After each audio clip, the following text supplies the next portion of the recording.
Hi, everybody. Welcome. We're excited to have you here, of course. Just so you know, we have 400, as of a few minutes ago, we had 453 people registered for this weekend, which is pretty exciting. And of those, 149 are members of WARP, and the other 304 aren't yet.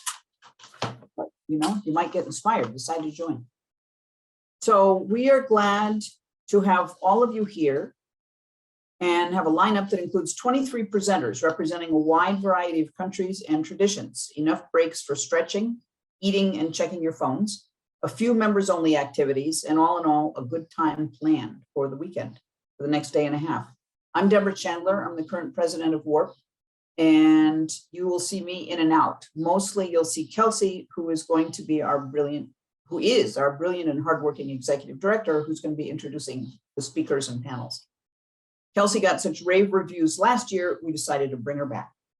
She's been working incredibly hard for the past month to get the whole show organized, and you can thank her and the annual meeting committee of Sarah Lamb, Beth Davis, and Elena Laswick in the chat, where all will be read. And so with that, I give you Kelsey and our dazzling first keynote speaker, Lily Hope. Thank you, Deborah, for that wonderful introduction. I'm Kelsey Wiskirchen, and I'm going to introduce Lily and kick off our weekend-long program today. So thank you all for joining us. We're so happy to have you with us. So this year's meeting theme is Tradition, Innovation, and Community Stewardship, Evolution of Textile Arts. Throughout the weekend, we will hear from artists and community partners working in textile communities around the world as we explore this theme. Community stewardship includes both honoring the past and safeguarding the future.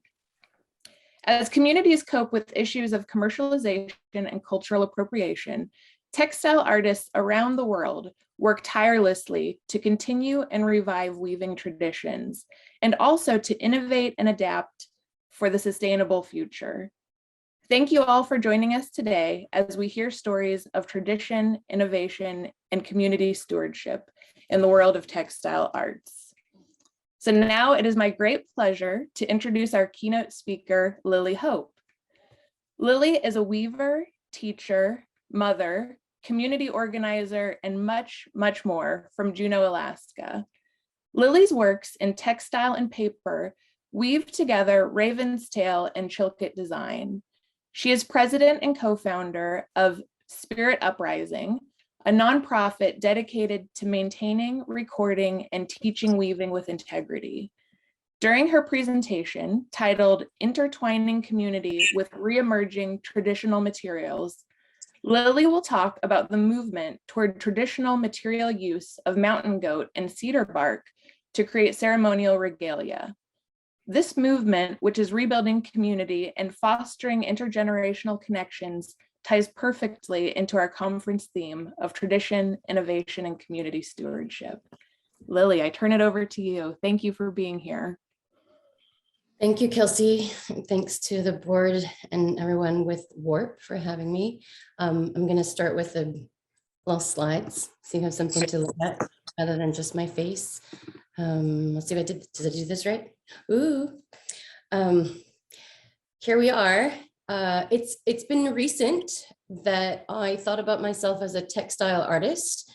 I've been a Chilkat and Ravenstail weaver for more than 12 years, but like all of my income comes from either weaving ceremonial regalia or smaller pieces, or teaching weaving or sharing knowledge regarding the Chilkat and Ravenstail textiles on the Northwest coast of North America. So I love that I'm here, appreciate that. Engaging with all of you from all over, it's pretty powerful. And I want to share with you about intertwining community with reemerging traditional materials. They are fully interwoven. I want to say Gunat Chish, that's thank you in the Tlingit language, to Kelsey, Executive Director of WARP, and the board for asking me to be the keynote speaker today. Also, thank you to the Native Arts and Cultures Foundation, Shift, Transformative Change and Indigenous Arts Grant Award from last year. I'm halfway through that granting. They have supported a lot of this research. Wishkindain da'at yochat duasak, yes nachatsati, dakdain tan ayachat. My Tlingit name is Wishkindain da'at. I am Raven Moiety. We are either eagle or raven in our culture here in the Tlingit Ani, if you're born on the land of the Tlingit people. And I am Dakdain Tan, which some people say is the seagull clan, but we are technically a little smaller than a seagull, and we have little black legs, black-legged kittiwake, so a teeny tiny bird, and with little black wingtips. So as if we like dipped our wings in ink. It's very cute. In the Tlingit tradition, we are following our mother's people. So my mother was Raven Dakdain Tan, her mother was Raven Dakdain Tan, and so on. And it is with great gratitude to my mother, Clarissa Rizal, that I am sharing today. I'm here because of her literally and artistically. She birthed me and then led me to this work as a Chilkat blanket maker, artist, and teacher. She kind of snuck me into this. You know, teenagerhood, you know, you have teenagers, you had teenagers, maybe you knew teenagers, but we resist the things that our parents are leading us to. And she was pretty sneaky and saying like, oh, look at how cool this color is. You should come and stir this dye pot. Don't you want to do some science with me? And she'd say, oh, come climb this mountain with me. Let's go, you know, strip some cedar bark off the trees. So all of that led to this. But then in 2016, she died when I was halfway through my first Chilkat blanket, which was being woven on commission for the Portland Art Museum.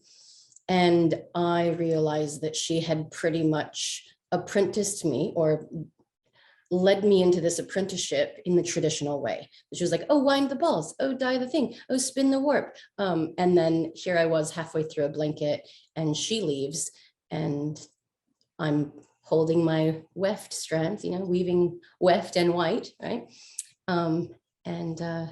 She was gone.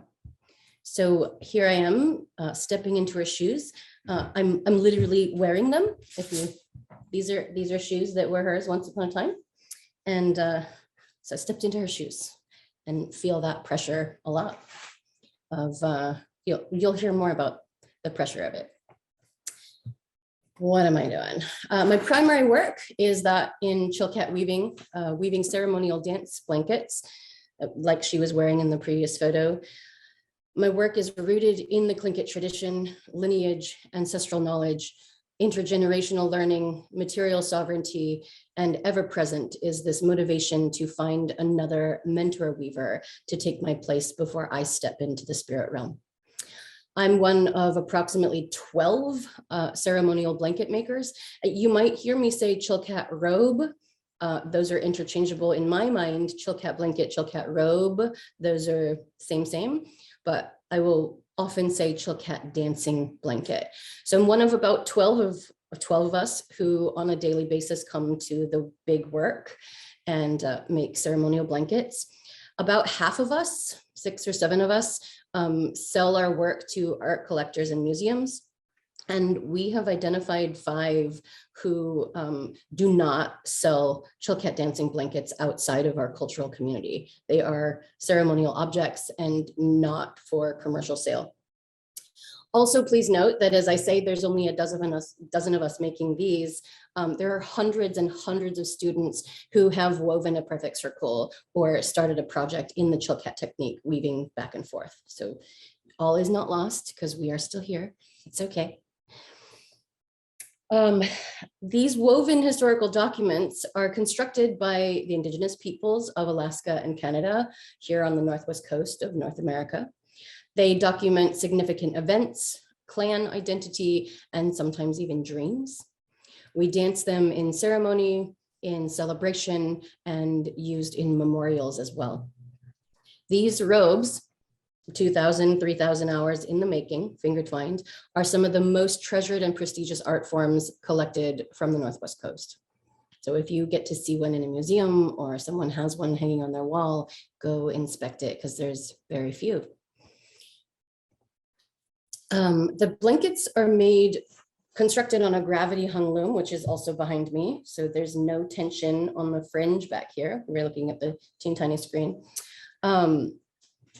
They're hung on an upright loom with all the tension in the textile created by finger twining across, similar to twining a cedar bark or spruce root basket, or many baskets across the world, right? The traditional colors include bold black and yellow 5-sided borders. So in this photograph, the black and yellow border has not been woven underneath because this is a transparency you're looking at. So 5-sided with black as the primary traceable form line. Like if we put our finger on this design, you could trace the adapted form line throughout the entire work. And then traditionally we would have either a blue-green or yellow within the body of this work. This particular robe, you can ask me about it later, is a hybrid of my collage work and weaving work, and there is not yet a robe like this where there is the primary adapted form line in black of a diving whale, and then this spirit being with her face pressed against the veil. We've always had the materials and foods and things that we need to sustain our lives, usually in our backyards. And we've always been willing to trade for items that are not readily, just a jaunt up the hillside. Historically, dancing blankets made 100 or 200 years ago utilized the wild mountain goat hair and yellow cedar bark. We would harvest and gather these materials sustainably, hunt respectfully, and give gratitude to the plants and animals who support us. And we used to do all of this as a community. Each historical ceremonial robe required the acquisition and processing of 5 to 7 full mountain goat hides and up to 2 pounds of cedar. And you can see on the right, this is a cedar tree that has had a strip of its inner bark pulled off. And up to 2 pounds of cedar, because it does depend on how much yellow cedar you want to spin into your wool for the actual right here. So this is merino right here with yellow cedar bark spun into it. And we are spinning, every time we roll our hand down our thigh, you get anywhere from 3/4 to 1 inch of warp. And we need 100 yards of this spun material to begin weaving a ceremonial blanket. Oh, I'm supposed to say something else, hold on. Because cedar bark, go back to your script, Lily. Cedar bark takes a full day to harvest, 3 days to cook the sap out, and a significant amount of hours hand splitting the bark into these dental floss thin strips. We estimate the processing of mountain goat hair to take upwards of like 400 or 500 hours if you're doing it by hand, if you're not making friends with a nice mom and pop mill who can do it. And these hours of processing bark and wool don't even include the hundreds of hours for thigh spinning, the two materials, the plant and animal together, for the warps that we need. You can see or imagine that this process was largely a community effort, right? If you're going to spend 2,000 hours weaving a blanket, you can't also spend 600 hours processing your materials, right? You've got to have all hands on deck. Many of us current weavers were born into a beautifully colonized Alaska with our families largely assimilated to Western worldviews. Many of us have approached our material acquisition in the same way. Since the early 1980s, we've sourced the yarns we need, or maybe even earlier than that, right? Ben Franklin's been around longer than the 1980s. But since the early 1980s, we've sourced the yarns we need for making ceremonial regalia from as far away as New Zealand, Australia, and even South Africa, because we can. We don't have to paddle 1,000 miles and trade for them. We don't have to sit around the fire after we've done all of our daily work and process the hair. We can, push a button online and poof, they arrive. This has made the construction of dancing blankets much less labor intensive, which is pretty funny because, right, we're spending 2,000 hours just in the weaving. So yes, fifth again, less work.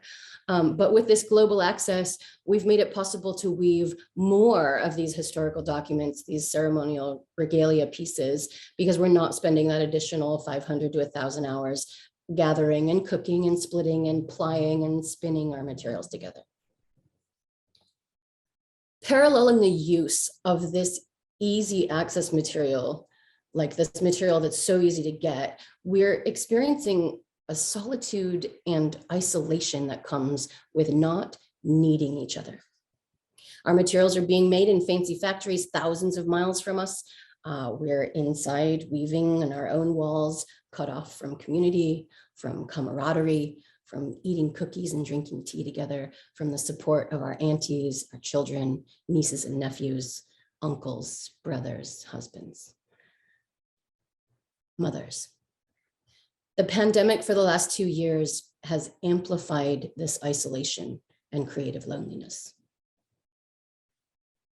The weaving community here in Southeast Alaska is on the verge of finding out what it means to return to traditional materials use, of constructing our Chilkat ceremonial dancing blankets in yellow cedar and mountain goat, rather than the merino wool we've used for the last 40 years.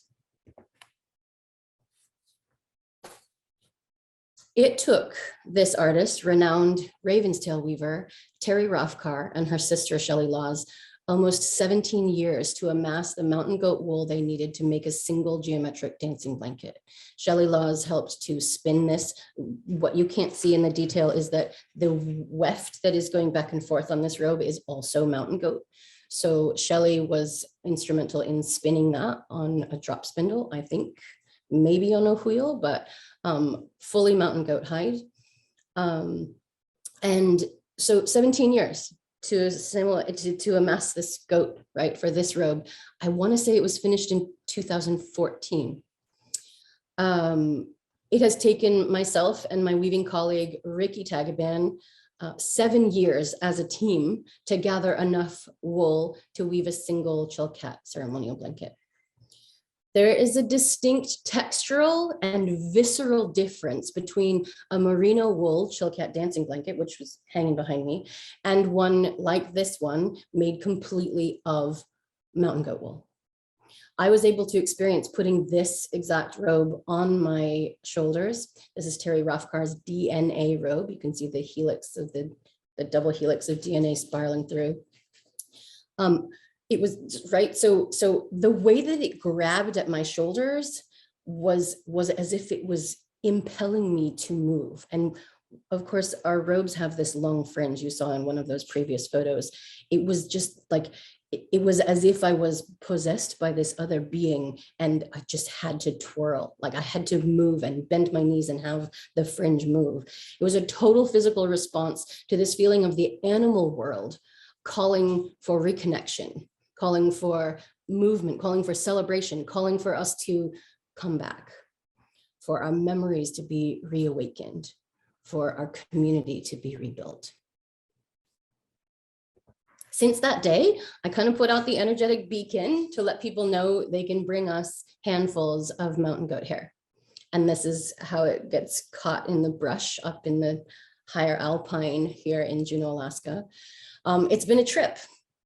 We contemporary, AKA living weavers, thought that we needed full mountain goat hides. We thought we had to make friends with all of the local hunters and send someone up with each hunt to maybe bring down the hide, because just carrying down the mountain goat meat is enough, like heavy enough for one person.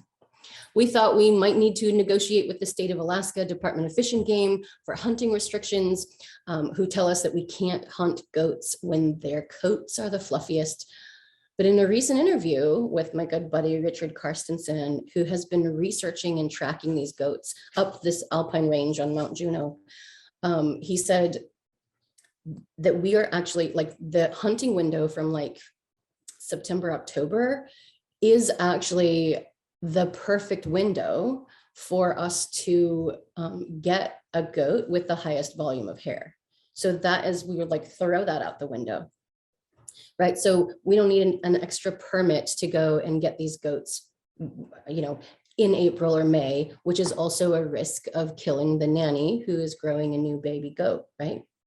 But The best part about this whole thing is the success rate, or the best part, this is horrible, the success rate for getting an actual goat is only like 50 to 70%. So if we send one of our weaver buddies up the hillside to bring a hide down, we might have to go up 2 or 3 times to actually bring that dead hide off the mountain.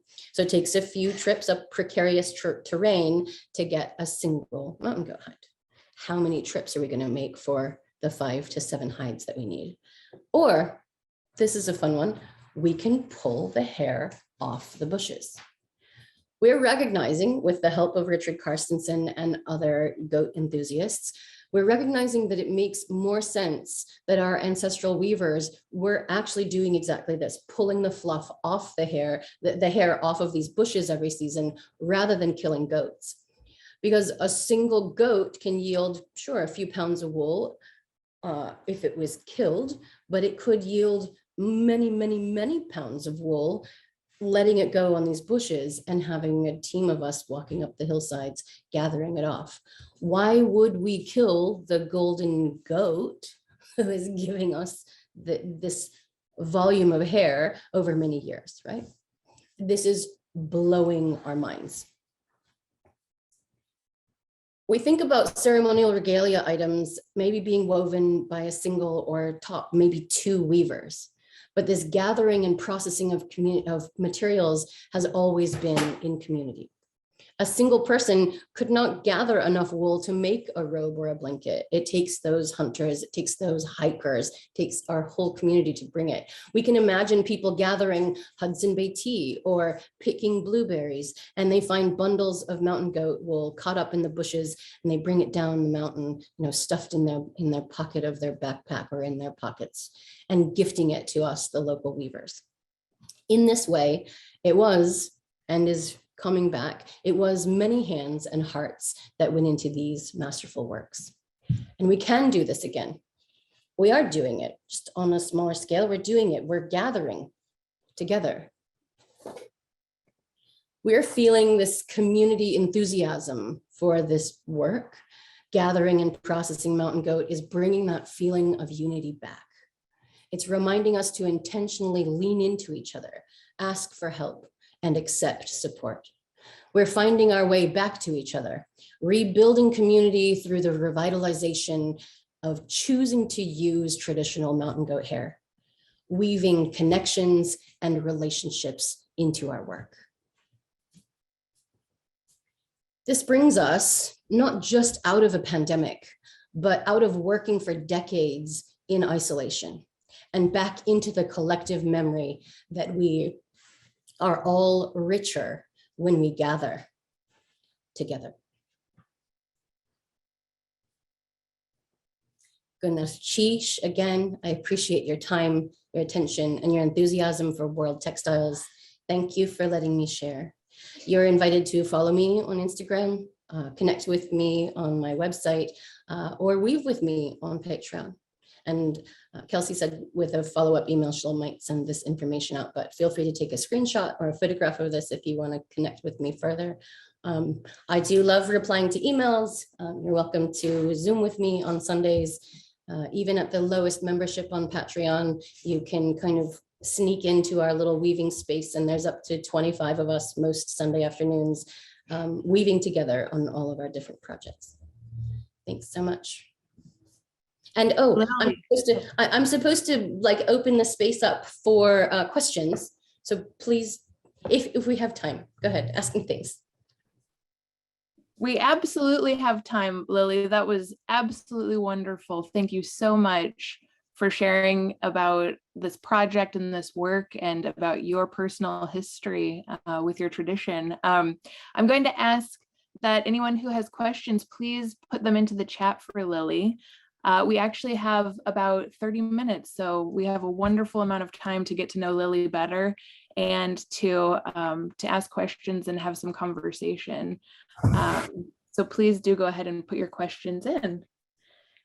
And Lily, while we wait for some questions, I just want to let the group know we welcomed you to a panel discussion in January, and that was your first time sharing about yourself and your work with Warp. And we were just so moved by your presentation and the stories that you shared that, that's part of why we asked you back as a keynote today. And it's so wonderful to get to have more time, because on panel discussions, I think you just had about 10 minutes. So it's wonderful today to hear so much more from you. Thank you. Yeah, thanks for bringing me back. I see one of these questions, if I'm allowed to go into the chat, can I ask? Okay. Loretta Crippen asks, how does the mountain goat fiber feel differently from the previous wool used? It's that same, I'm new into the realm of fiber arts, right? So new into recognizing our place in textile world, right? So I couldn't, if you handed me Merino and Corriedale, I wouldn't actually know, like I had my eyes closed, I wouldn't actually know the difference. And maybe y'all are like, oh, there's not much difference. But if you hand me some Merino and some mountain goat, the mountain goat is closer in texture and feel and fluffiness, like weight in your hand, to cashmere or Kiviot from Northern Alaska. It's really, really soft. When spinning it, right, when we're dropping the mountain goat in with the cedar bark, it grabs the bark better than merino wool. Like merino is like, I'm doing my own thing, you're gonna have to force this bark on me. Mountain goat seems to want to be spun. It has a different grabby nature. Like collaborative. It's like, oh, let's see. So if we go back, is that good? How does it feel differently from previous wool? Yeah, it feels, I would say, Loretta, that mountain goat feels like a home. That's what it feels like. Can we talk a little bit more about the ceremonial occasions in which these robes are used? Let's see. They are, let's see.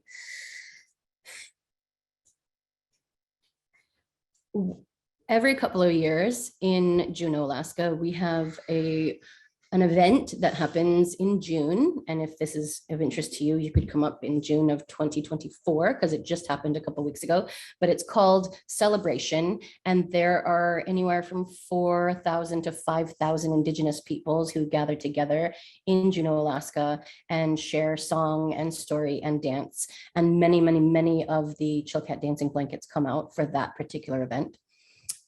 We bring them out when someone passes away. So in the Tlingit tradition, we have eagles and ravens, right? Your eagle moiety or raven moiety. And when a raven dies, how does this work?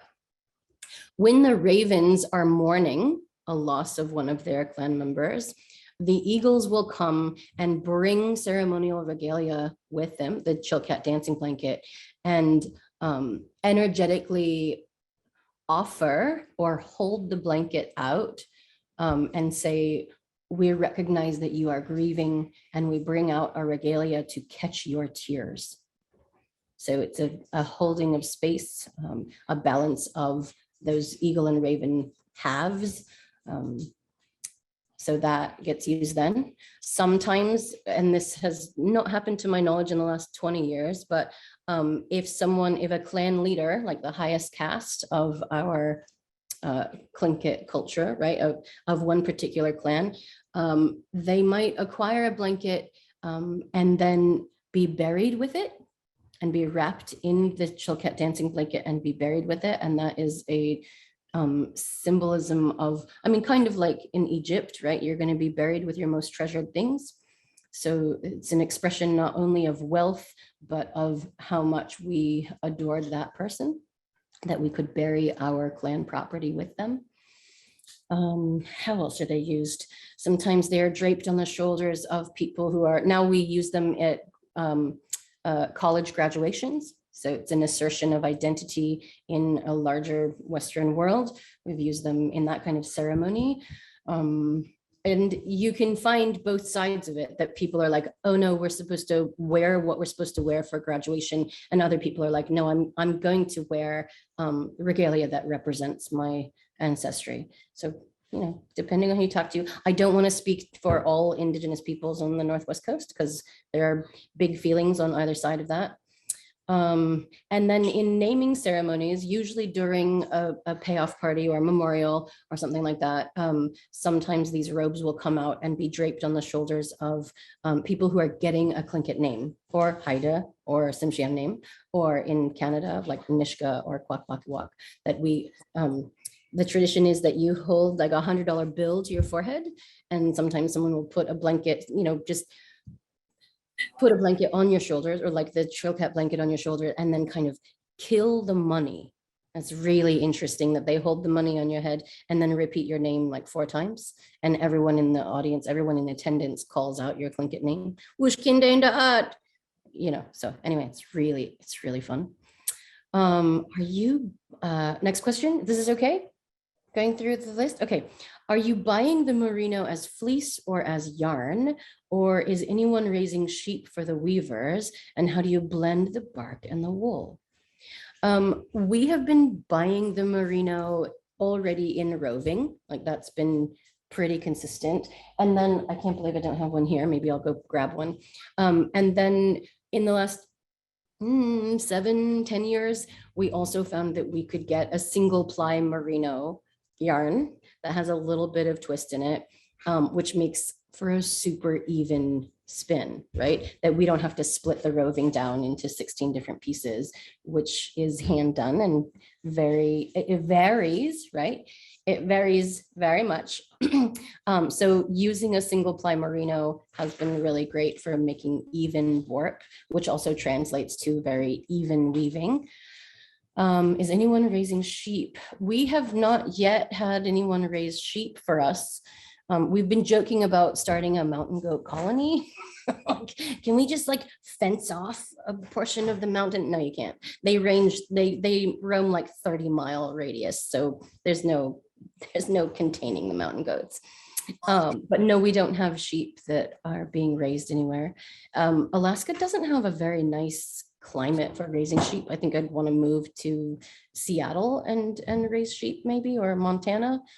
But that's still closer than South Africa. How do you blend the bark and wool? Hey kids, do you want to grab a piece of bark? No, can't do it. I don't know why it's not here next to me. I should get you some. Okay, so right now I want to get single ply roving bark and mountain goat wool, and I want to show you that so I can show you how to spin it. My question is, why do ceremonial blankets take longer to weave than the dancing blankets? Oh, sorry, that wasn't clear, Carol. Same. So ceremonial blankets are still 2,000 or 3,000 hours, and dancing blankets, whether they're used in ceremony or collected by art collectors, same 2,000, 3,000 hours. It depends on, like, this robe that's in progress is for the Houston Museum of Natural Science. So we could call it a ceremonial dancing blanket, but it won't be used in ceremony as often as pieces that will stay in Southeast Alaska or British Columbia and be used in ceremony. So still the same construction of each of them, just depends on where they end up.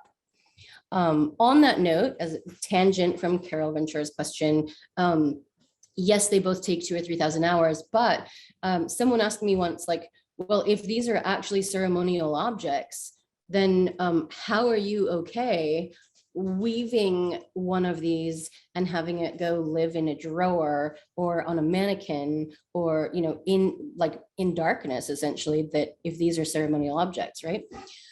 So thankfully, my mother was still alive when someone asked me that, because I could still ask her and don't have to go into dream state to find the answer from her. I said, what's the deal with that, Mama? And Clarissa said, well, you know, some of us are born on our due date, and some of us are born a little after, and the doctors don't like it when we're 2 weeks late, but some of us are born a little premature. And if you can think about your work as incubating, that the museum is holding space for your new baby that you spent 1 year, 2 years making, they're holding a safe space for it to someday emerge as its dancing self. That's the way you can think about it and be okay. And she said, but additionally, we're all born to fulfill a particular destiny, right? Some of us are born to be electrical engineers. Some are born to be executive directors. Some are born to be artists. She said, maybe some of your babies, these beings that are coming to life, were born to be teachers. You can also be okay with that, that many people will come and visit your work and learn a lot in the museums. They just happen to live in a museum. Okay, so ceremony, let's see. We are using RM goat. I've spun it here in Colorado. Oh, wow. You've spun goat in Colorado. Fun. Yeah, my sister Ursula Hudson lives in Colorado, and she has yet to connect with the local goats or the goat enthusiasts down there. She's really enjoying weaving in silk merino, so she has a little sheen to her work. But let's see. Oh, yes, correct. The Maori weavers, this is from Wendy. Thanks, Wendy. The Maori or Maori weavers over in New Zealand have a very similar top-down process for creating their robes. Have you ever spent time? Yes. Have you ever spent time looking at their process? I have interacted with quite a few. They came up and did a little, they haven't sat in my studio space yet, but we did get to interact a little bit, and they were blown away that I was doing is twining similar to theirs, and vice versa. The difference being that if I can move you really close to this, let's see if we can actually get something in here.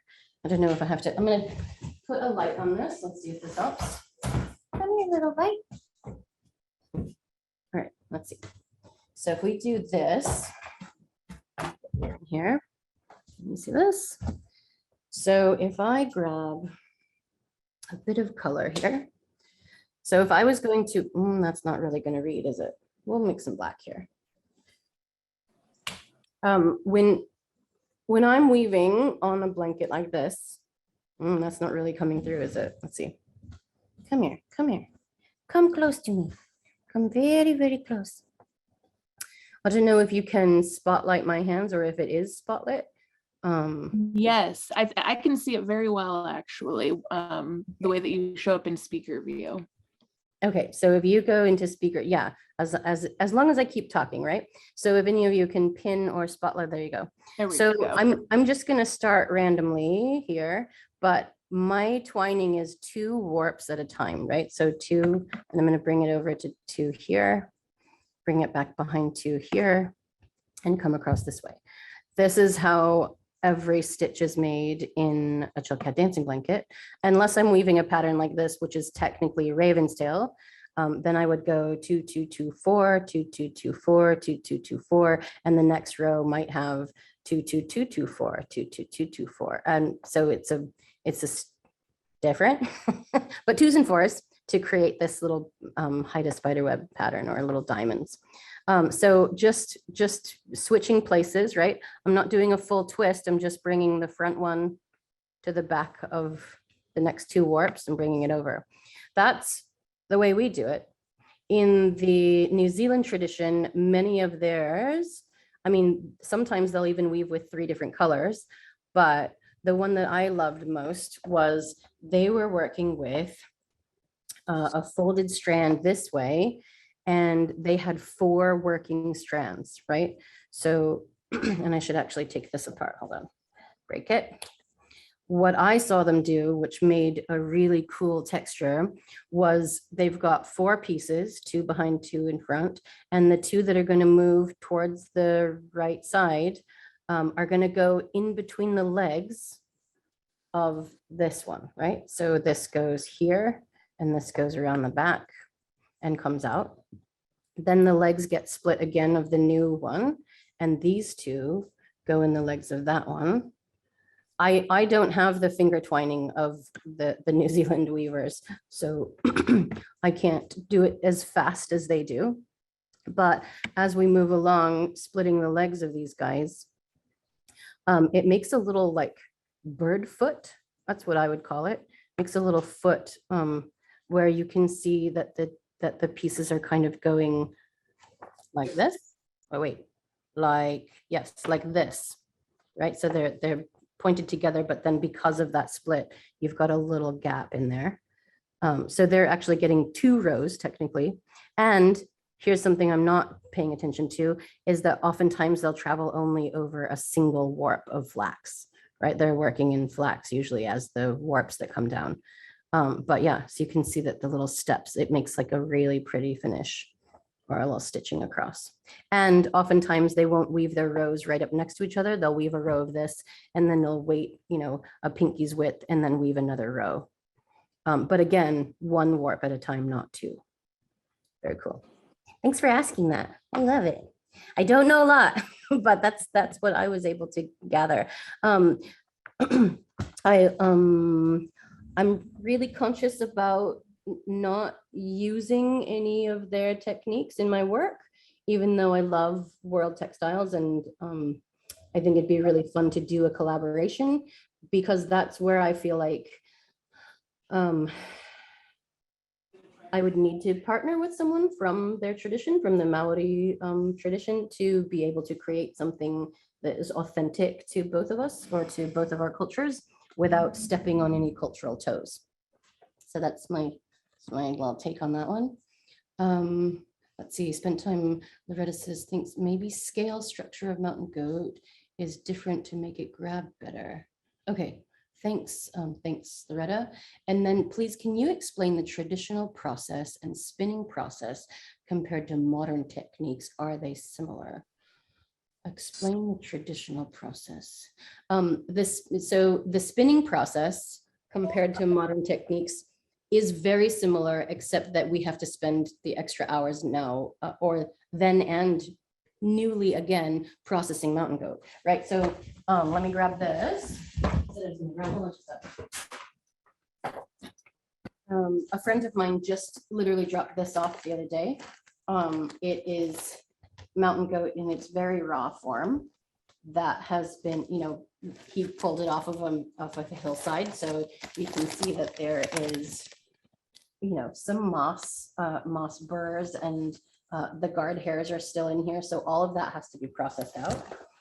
And so one of the photographs in this piece was us sitting around turning it into mostly cleaned out mountain goat, right? So we turn the little handfuls into fluffy fluff like this, and then bring in our little children around the backside of this computer you can't see to card it or smooth it out and turn it into like roving that we can use, right? So the spinning process is almost exactly the same though, because we can't spin the bark into either merino or mountain goat without having it buckle. Like it doesn't, because of the give in the wool and the no give in the bark, those two they're not good spinning wheel friends. We have yet to find someone who can spin it on a wheel and give us the even, like this is, let me see if I can show you this. This is spun, this is spun on the leg like this. And this is really, really even, right? The bit of twist that's in the warp is pretty amazing. And there are no bits of bark poking out on the side. We can't do, we've yet to find a spinner who can pull this off, putting the wool and the bark into its fiber this way. So same, once we have the bark, whether we're using mountain goat or merino, it's the same. Thanks for telling us that goat hair is lightweight. Because of its lightweight, you can dance. Right. Yeah, it's Louise says, thanks for telling us about the mountain goat hair being lightweight. Because of its lightweight, you can dance in the robe. People dance in the merino ones. They have for the last 40, 50 years. It's just a different kind of sweat, right? I mean, like imagine dancing in a merino sweater that is a 1/4 inch thick, right? You've got this like volume draped on your shoulders and you get the drums going and it is unreal. I mean, it is, you're drenched. It is a great workout. Describe the spinning of the cedar and merino wool. Are there any? Let's see. All right. So this is the merino single ply that we have found, and it doesn't even have a name. My weaving colleague, Kay Parker, gets it in volume from the original distributor. And it's barely, I mean, that has a slight twist to it. You can see that there is a little bit of a twist in there. So that, and then this is a little spinning pad that we have constructed with some cooked cedar bark in it. If someone bought a spinning kit, this is about 6 ounces, 2 ounces. This is like 2 ounces of bark. And then this is what this is the example of what I want them to split their bark into. So it's a teeny, teeny, tiny piece. And so that's the bark. This is the spinning pad. So if I was going to take this out, yes, thank you. This is my little spinning pad. Let's see what we can do. Let's see if we can make it work. So my mother constructed these. I have these hanging out. I'm going to put this around my waist for a second. And then I'm going to pivot my computer screen down so that you can see what I'm doing, hopefully. So the spinning of, here we go, got that going. And I get a couple strands of this and see what it does. And maybe we'll see if we can do it. I don't actually have water next to me. I would usually be using water, which is key if y'all have ever done thigh spinning. We're going to take this and a piece of this. I'm going to break it. Don't tell anybody. Breaking my bark. All right. I'm going to put this together. I'm going to lay a piece of bark. That is a very finely thin. Ooh, it's so tiny. Tiny, tiny. I'm going to lay this in here. So I've got one piece of bark. I'm not going to put bark on both sides, but usually I would. And then I'm going to lay it on my spinning pad. I licked my hand just for moisture. And that's my first spin, right? You get one little tiny spin down the leg. Lick my hand again because I don't have my spray bottle with me. And that's the second time I'm spinning. So I'm getting like 3 or 4 twists. Of course, it'd be better if I did have water to be able to see what's happening. But I'm just applying it down my thigh. And really, I'm only covering like this much space on my leg, right?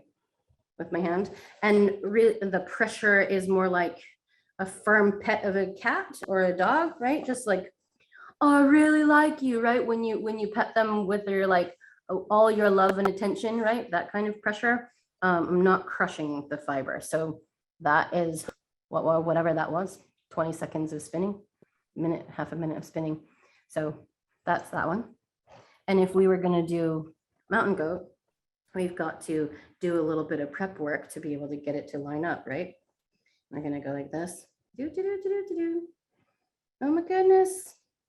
Of course, this is where you bring in your apprentice, you bring in your team who knows so much more about fiber arts than you do, and you get them to do this part and turn this into something useful before you start spinning. Like you want these all lined out, just like you have your Merino roving all lined out. And I am not concerned with how much natural vegetation is in here. See, there's still a little burr in here. Like once I start pulling that out, it's going to start changing my stuff. I'm like, yeah, that's authentic. We're going to let that be. So let's see if we can just use these two. Put a piece of bark in this one and see how this works. So here's mountain goat and cedar. Apply that to, uh-oh. Nope. This one really wants water. Someone's like, hey, what are you trying to do? Not pretty, but a little messy. So organic, love it. But yeah, it totally grabs differently. Let's see if we can actually tell. We were talking about how much the mountain goat really like holds on to the bark differently. Let's see if we can tell from the 2 different pieces what's happening here, just from the thigh spinning. Okay, so here's our mountain goat. Oh, let me see. Bring this up. Bring you over to the light. I'll bring you to the light. So here's our mountain goat piece. You can see because it has guard hairs coming out of it. And here's our merino piece. The merino definitely gives us a nice even kick, right? The one on the bottom down here. But the bark is pretty much encased inside the mountain goat. Yeah. I mean, the way that they interact is so different than the way that the bark lays pretty much on the top of our merino wool, right? There is some sort of, there's some sort of symbiotic relationship between the goat and the cedar bark.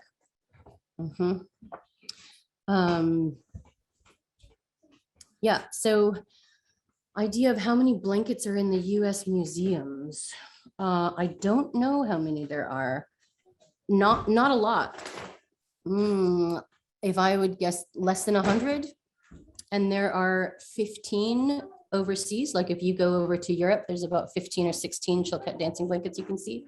If anybody lives in Copenhagen, I'll be there in September during the they're doing a museums as places of care. Taking Care, I think, is the conference that they're doing in middle of September. So I'll be over in Copenhagen doing that.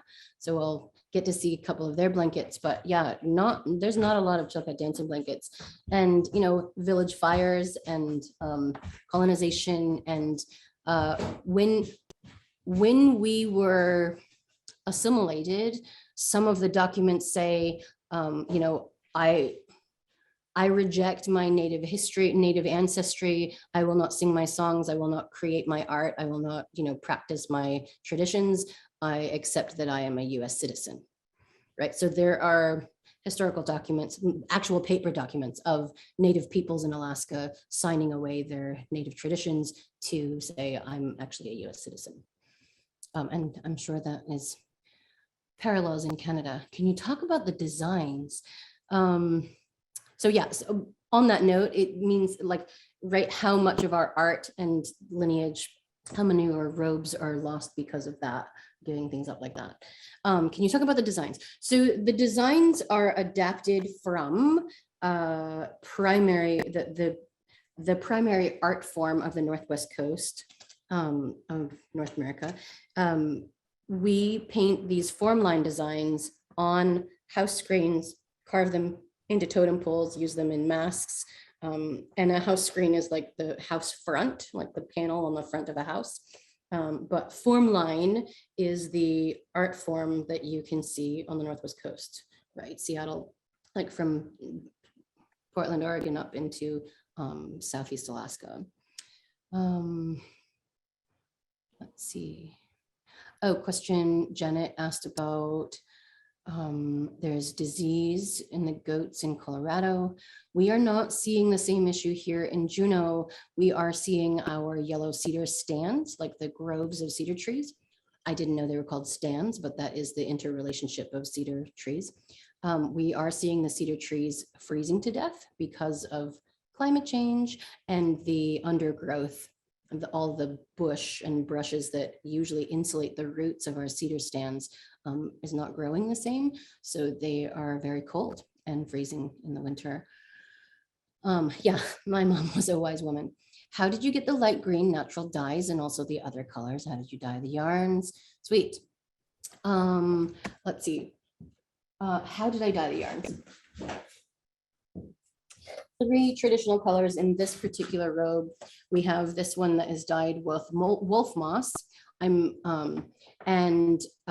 Wolf moss is not native to Alaska, so we would go down into the Cascade Mountain Range and we would trade for this. The benefit of using a wolf moss lichen is that we could bring that lichen up the shore, up to us, and it would stay shelf stable for whenever we wanted to dye. Right, so there are probably 100 different plants in Southeast and where you live that would dye a yellow, like a nice buttery yellow like this, but we have to harvest it the same day, cook it the same day. And so that wolf lichen, the wolf moss, makes it possible for us to choose when to dye. And who doesn't want to know when we're going to dye? Oh, it's November of this year, we get to dye some more. So that, and that's, we've been doing a lot of research with the Portland Art Museum and partnership with Alaska State Museum, hypothesizing that the yellows in our historical ancestral blankets were made of wolf moss. And we're finding that not to be the case all the time, that there were quite a few robes that didn't use wolf moss as the primary yellow. I mean, like, so we were possibly dying in the spring. I'm not allowed to disclose the actual numbers or details of that research because that's what the scientists get to do from Portland State University. The seafoam green that I'm working in is a copper oxide, is that what it's called? So it's tubes of, so you take little bits of copper pipe, which probably was copper ore back then, drop it into a gallon of ammonia, and it pops into this, we're still presenting, lovies, it pops a cobalt blue color, right? After 3 months, you get this bright cobalt blue color. And when you pour it over merino yarns, it is not cobalt blue, and it's not this color. It's a slate gray, like the space gray of your Apple computer, or the gray of the worst gray day in the Northwest Coast, right? If you wake up in Seattle and you're like, another gray day, please no. That's what color your yarn is. But then you take apple cider vinegar immediately and pour the apple cider vinegar over your slate gray day, your slate gray yarns, and you end up with this. And it's such a cool science project because it only takes like 5 seconds to pop into this seafoam green, and smells more like vinegar than it does ammonia. It's such a cool science project. I want to do it with children, but ammonia is pretty toxic. So don't do this at home with children. I mean, do it outside and tell them not to huff the fumes, right? The brown, I can help you in a little while. The brown that I'm using is hemlock bark. And you can see there's actually 2 different dye lots in this particular blanket, right? There's this darker one and this light one. So hemlock bark cooked for 5-6 hours gives you about this. For about 6.5, 7 hours gives you this. And if you go 8-ish hours or so, like you have to find the sweet spot of what you want, how long you want to cook it for. But sometimes it will be perfectly brownish black, like bordering on an acid dyed black like this, right? So that's that. And these are the traditional colors, like were these 3, except for this being cooked a little longer and maybe dropping in some iron, those would be the 3 colors we'd be using in ancestral or historical blankets. So I had to bring that back.